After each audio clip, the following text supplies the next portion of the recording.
Hello everyone, welcome back to the channel. तो जब मैं शिप पे था तो मैंने मर्चेंट नेवी पे एक वीडियो बनाया था जिसमें मैंने आपको ये बताया था कि मर्चेंट नेवी ज्वाइन करने के क्या क्या एडवांटेजेस हैं, जिसमें मैंने 7 एडवांटेजेस के बारे में आपको बताया था।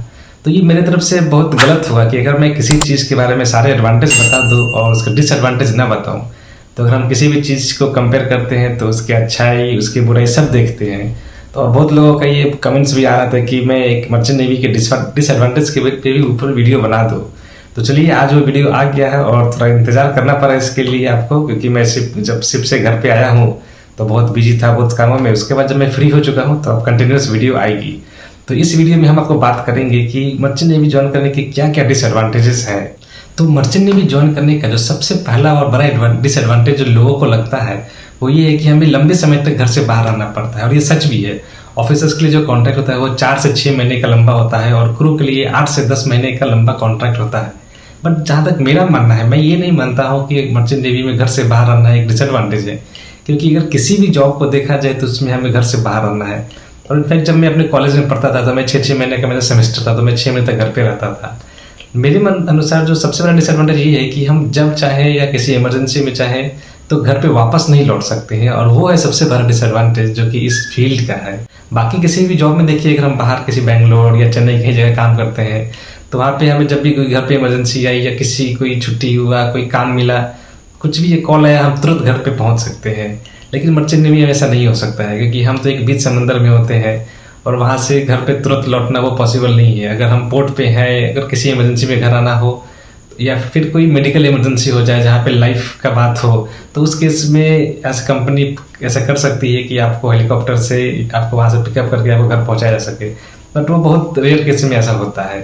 तो ये सबसे बड़ा डिसएडवांटेज है कि आप घर पे लौट नहीं सकते हैं किसी भी इमरजेंसी में। उसी टाइम पे आपको घर आते आते 3-4 दिन लग जाएंगे। जो कोई भी मर्चेंट नेवी ज्वाइन करना चाहता है वो अपने फैमिली से ये चीज़ साफ साफ बता दे कि अगर वो 4 महीने या 6 महीने के लिए जा रहा है या 10 महीने के लिए जा रहा है तो इस टाइम पे वो इमरजेंसी में सडनली वो लौट नहीं सकता है। उसे कम से कम 10-15 दिन चाहिए कि वो जब तक उसके जहाज पोर्ट पे ना आ जाए फिर उसका वहाँ से साइन ऑफ होगा तभी वो घर पे आ सकता है। और जो दूसरा बड़ा डिसएडवांटेज ये है कि इसमें आपका सोशल लाइफ जो है बहुत लिमिटेड हो जाता है।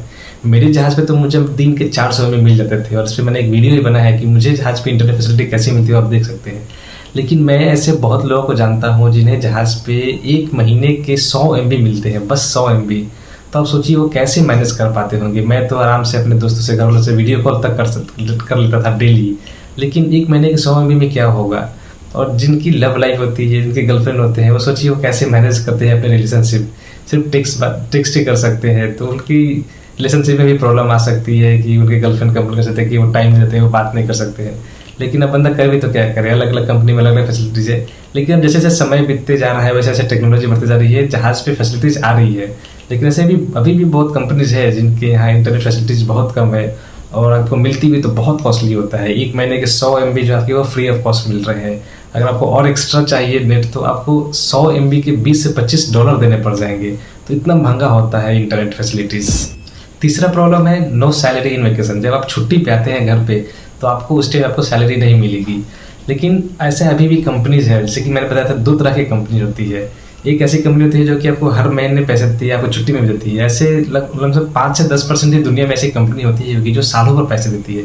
बट अधिकतर 90% कंपनी ऐसी है जो कि आपको छुट्टी में पैसे नहीं देती है। जब तक आप शिप पे हैं तब तक आपको सैलरी मिलती है। तो उस केस में ये डिसएडवांटेज है कि आप छुट्टी पे हैं। और जैसे कि कोविड के टाइम्स में था कि लोग अपने शिप पे नहीं जा पा रहे थे बहुत सारे रिस्ट्रिक्शन के कारण, तो लोग महीने साल भर घर पे ही रहेंगे, क्योंकि उन्हें जहाज़ पे ज्वाइनिंग नहीं मिल पा रही है, तो उनकी सैलरी भी नहीं आ रही है।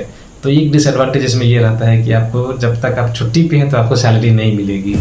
अगला डिसएडवांटेज है कि आपको मेडिकल की फैसिलिटी जहाज़ पे उतनी अच्छी नहीं मिलेगी, क्योंकि जहाज़ पे कोई डेडिकेटेड डॉक्टर नहीं होता है। अगर आपको कुछ होता है तो जो फर्स्ट एड ही आपको मिल सकता है, जो कि सेकंड ऑफिसर या चीफ ऑफिसर या कैप्टन होते हैं, वो थोड़ी बहुत मेडिकल में उन्हें ट्रेन किया जाता है। लेकिन वो फर्स्ट एड जैसे बैंडेज पट्टी करना, थोड़े बहुत इंजेक्शन देना, मेडिसिन आपको दे सकते हैं टेलीफोन से डॉक्टर से सलाह लेकर। लेकिन अगर कोई बड़ा इमरजेंसी होता है तो आपको मेडिकल फैसिलिटी नहीं मिल पाएगी जब तक आप जहाज़ आपकी पोर्ट पे नहीं पहुंच जाए। और अगर बहुत ज़्यादा इमरजेंसी है, लाइफ डेथ की बात है, तो कंपनी आपको हेलीकॉप्टर से वहाँ से पिकअप करके हॉस्पिटल में भेज सकती है। बट वो बहुत ज़्यादा इमरजेंसी होने पे ही। अगला डिसएडवांटेज है बहुत ज़्यादा काम होती है शिप पे। और ऐसे बहुत सारे कंपनीज है, ऐसे बहुत सारे जहाज़ है जहाँ पे आपको संडे को छुट्टी भी नहीं मिलती है। तो सोचिए आप 6 महीने 8 महीने कंटिन्यूस जहाज़ पे काम कर रहे हैं बिना किसी एक पूरे दिन छुट्टी के। किसी किसी जहाज़ पे आपको संडे को हाफ डे छुट्टी मिल जाती है। मेरे जहाज़ पे तो मुझे मेरा जो पूरा संडे होता था वो पूरा छुट्टी के दिन होता था। उस पर भी मैंने एक वीडियो बनाया कि मैं अपना संडे कैसे बिताता हूँ जहाज़ पे। मुझे संडे जहाज़ पे संडे को छुट्टी मिलती है, तो आप देख सकते हैं मेरे चैनल से। और जो अगला डिसएडवांटेज है वो ये है कि इस जॉब को बहुत ज़्यादा रिस्की जॉब माना जाता है। दुनिया में ये तीसरे नंबर का जो सबसे ज़्यादा रिस्की जॉब है। लेकिन मैंने आपको पहले ही बताया था कि अगर हमें किसी काम में ज़्यादा रिस्क होता है तो हम उस रिस्क को कम करने के लिए उतने ज़्यादा प्रिकॉशंस भी लेते हैं। तो हाँ, रिस्की ज़रूर है ये, लेकिन अगर आप जो अपने पूरे अच्छे से प्रोसीजर फॉलो करेंगे, जो भी कंपनी के गाइडलाइंस है किस काम को कैसे किया जाए, तो आपका भी एक्सीडेंट्स नहीं होगा। और स्पेशली ये जो इलेक्ट्रिसिटी से जो रिलेटेड काम होते हैं ईटीओस के, उनके लिए बहुत ज़रूरी है कि जब भी वो किसी इक्विपमेंट्स पे काम करें तो उसे मेक श्योर करें कि वो डी आइसोलेटेड हो चुका है, उस पर एनर्जी के सारे सोर्स को आइसोलेट कर दिए गए हैं। क्योंकि जो इलेक्ट्रिसिटी से जब भी कोई एक्सीडेंट होता है वो कभी वार्निंग नहीं देता है। आप बस 1 से 2 सेकंड के अंदर में आपकी जान जा सकती है, इसलिए बहुत ज़्यादा इसमें केयरफुल होना पड़ता है। अगला प्रॉब्लम है जो है पायरेसी का। जैसे कि आप सुने होंगे कि जो मर्चेंट जहाज़ होते हैं उस पर अटैक हो जाता है, जहाज़ को हाईजैक कर लिया जाता है ताकि उस कंपनी से कुछ पैसे उससे लिया जा सके उसके बदले में। लेकिन ये पहले जो होता है ये ज़्यादा होता था, अभी ये चीज़ बहुत कम हो गया है। इस पर बहुत सारे स्टेप्स लिए गए हैं। जो भी अफेक्टेड कंट्रीज है जहाँ पे ज़्यादा पायरेसी होती है वहाँ पे जहाज़ नहीं जाते हैं। तो पहले होता था, लेकिन अब ये बहुत कम हो गया है, बहुत कम ऐसा न्यूज़ आती है पायरेसी की। अगला डिसएडवांटेज है मेंटल हेल्थ। ऐसा बहुत लोगों को देखा गया है कि जो जहाज़ पे जो 6 महीने 8 महीने घर से दूर रहते हैं, और स्पेशली कोविड के टाइम्स में घर जाने को नहीं मिला था, जब सारे तो लोग 12 महीने 14 महीने जहाज़ पे कंटिन्यूस घर जाने को नहीं मिल रहा था, तो उनको बहुत ज़्यादा मेंटल हरासमेंट हुआ था। इसके साथ ही जब भी कोई पहली बार शिप ज्वाइन करता है, जो कैडेट्स होते हैं या ट्रेनिंग वॉयस होते हैं, वो बहुत बड़े सपने के साथ ज्वाइन करते हैं कि अच्छा ऑफिसर बनेंगे, कैप्टन बनेंगे, चीफ इंजीनियर बनेंगे। लेकिन अगर उन्हें एक अच्छा सीनियर ना मिले, उन्हें अच्छे से ट्रीट न करे, उसे अच्छा सिखाए नहीं, या उसे मेंटली हरास करे, तो उसके सारे सपने टूट जाते हैं वहाँ पे। और बहुत बार ऐसे हुआ है कि वो गलत स्टेप उठा लेते हैं। तो मेंटल प्रॉब्लम एक होता है जो कि जहाज़ पे फेस करते हैं। मैं बहुत लकी था कि मुझे जो जहाज़ पे अपने पहले जहाज़ पे जो सीनियर्स मिले, बहुत ज़्यादा केयरिंग थे, बहुत सपोर्टिव थे, उन्होंने बहुत अच्छे से सिखाया, बहुत अच्छा से ख्याल रखा।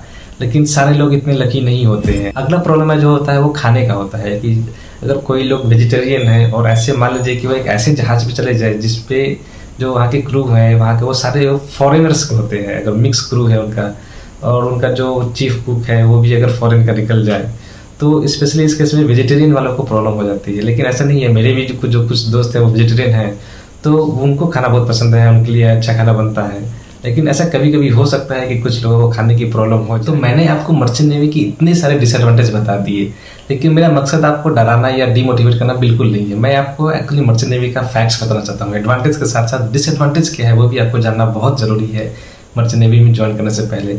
और ऐसा ज़रूरी नहीं है कि ये सारे डिसएडवांटेज आपको मिलेंगे ही मिलेंगे। मुझे मेरे जहाज़ पे इंटरनेट की कोई प्रॉब्लम नहीं हुई, खाने की कोई प्रॉब्लम नहीं हुई, कि जो सारे क्रू थे इंडियन थे, जो चीफ कुक था वो इंडियन था, तो मुझे पूरे कॉन्टैक्ट में इंडियन खाना मिला, और पायरेसी की कोई प्रॉब्लम नहीं हुई, और घर पे बात करने की कोई प्रॉब्लम नहीं, सोशल लाइफ अच्छा रहा।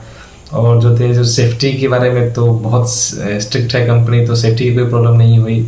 सीनियर्स बहुत अच्छे मिले, कोई ऐसा हरासमेंट का केस कुछ भी नहीं हुआ, बहुत अच्छे सीनियर्स। वर्क लाइफ बैलेंस भी बहुत अच्छा था, संडे को पूरा दिन छुट्टी मिलता था।